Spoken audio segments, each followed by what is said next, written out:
when you talk about building a leadership team, what are you telling the leaders? What are you telling the CEOs that are building the leadership teams, regardless of family owned or not family owned? What are some of the things that you're looking for, or you want them to be looking for? Is that to me, Michael? Yeah. Yes, please. Yeah, I think in my book I break it down into six major things, but it's got to start off with self-leadership, right? You think you got to get right in. How do I hire the right people? If you are not the right person for the job, if you're not managing your emotions, if you're not leveraging your strengths, then you got a problem to begin with. It's got to start there. So number one, it's about self-leadership. Number two, you've really got to think about structuring your leadership team for now and for the future. For most organizations, the way they know they now need a head of customer service is when customer service is failing and things are falling through the cracks. Oh my God, our head of operations is now handling too much. We need a head of customer service. You need to plan out your business. I stress with companies that they need a 12-quarter forecast. And I know that's a long time, but a 12-quarter forecast for their business on how sales, what's happening with sales, what's happening with cash, what's happening with the number of widgets you're producing, what's happening with the number of clients, and look at that over time and plan out the structure of your leadership team over time. So if 9 months from now, given your plan, you need to separate out your VP of sales and marketing into a VP of marketing and a VP of sales. Know that now so you can start working at it before you fail. So number one, it's self-leadership. Number two, it's about structuring the team. Number three, it's about defining the right culture for your team. When I talk about culture, I talk about values, vision, vulnerability on the team. So it's about culture. It's about having the right process in place to find the right people for the team. It's about having the right disciplines around executing as a team. And then lastly, what I talk about is how do you develop and improve as a team, which is never ending. How do you learn together as a team? Do you have a process in place for that learning?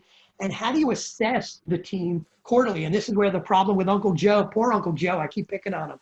Here's where the problem with Uncle Joe comes back into focus is you need to assess your team quarterly and understand on your leadership team and then cascade down who are your A players, B players, C players, and what I call toxic C players. A C player is someone who's just really low in productivity. A toxic C player is someone who's hurting your culture, who's not living the core values.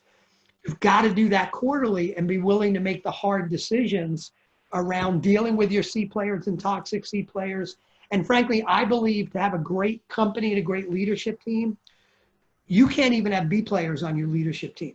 Your leadership team needs to be all A players. If you have any B players, they need to have the potential to become A players within 6 months, or they're just the wrong fit for your team. So I just said a mouthful of stuff, but those are all the things I really think you need to get moving on to create a great leadership team. Cathy, I want to bounce off of what Mike was talking about there for a second. How and when do families, make that decision? That decision of we're going to start taking a look at productivity, from the player. Where do they fit? How do they fit into the family? How do they fit into the family business rather? And how are they grading them? It's that taking it from a family that's running a business to a business that just happens to be run by a family. That professionalism that happens. Where does that conversation come in, and how difficult is it for families to have that conversation?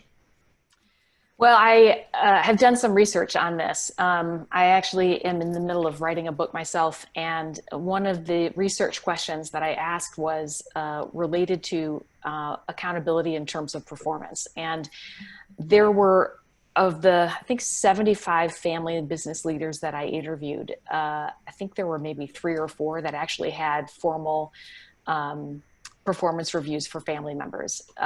Most of the people, and this was highly middle market, so it wasn't the mom and pop shop, and it wasn't the multi-billion-dollar family business. It was middle market.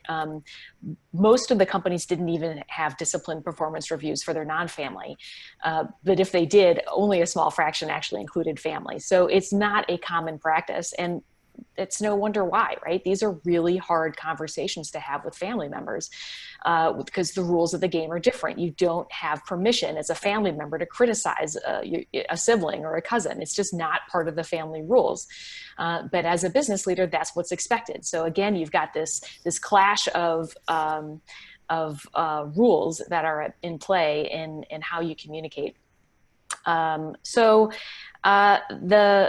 formula that I actually share with most of my clients is a formula that I've curated from a lot of research on difficult conversations. And I'm a self-admitted recovering conflict avoidant communicator.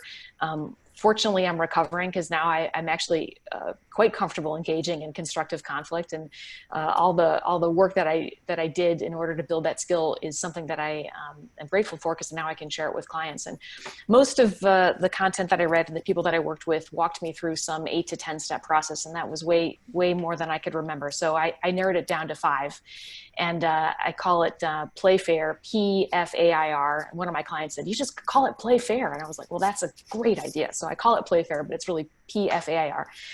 Starts with permission. Having the right conversation at the wrong time is definitely the wrong conversation. If someone's on the way to their lunch hour and you're saying, "Hey, by the way, I need to give you some feedback," that's not the right time. So make sure both people are prepared to have the conversation.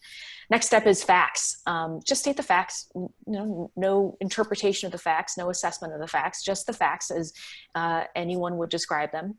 And then the next step is the assessment phase. And this is where the real art comes in. And in the assessment phase, you talk about your view of those facts. And it's really important that you take responsibility for your view. If, for example, I say, when I saw you roll your eyes in the meeting, I told myself that you were judging me and that you didn't think I was doing a good job. And that's quite different from, you were judging me and you don't think I'm doing a good job. That's an accusation, and that's an interpretation. It's not a fact, right? It's your assessment of that fact. And so it's critically important that you own responsibility. When I saw this, when I noticed this is how I responded. And by owning that assessment, it is a fact. It is your fact, right? It is your truth. And you remain open to other perspectives on a situation. And this is critical because it decreases the defensiveness in the other person. If the other person feels like they're being accused or attacked in some way, it's human nature to instantly come up with defenses. If you own the assessment and you take responsibility for your interpretation of the fact, you can stay in an open conversation about the situation.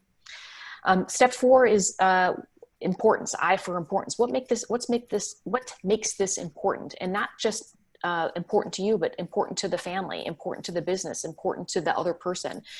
Take it above yourself. And then the last part is R for resolve or request. And this is a little bit more of the art again, where you decide where to go.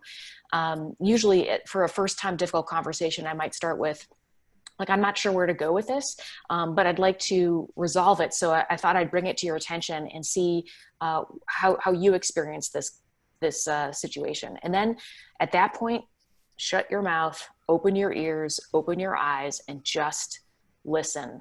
Listen to understand. Don't listen to be understood. Stay really connected. And when the other person says something that really gigs you, say, "Hey, I'm noticing a reaction that I'm having. Can you please say more about that so I can understand it better?" Stay in the listening mode as long as you can. And that to me has been personally the most effective formula for having difficult conversations, whether it's family or non-family. This is a universal, difficult communication process. And I think my clients have shared with me that they have found it very helpful as well.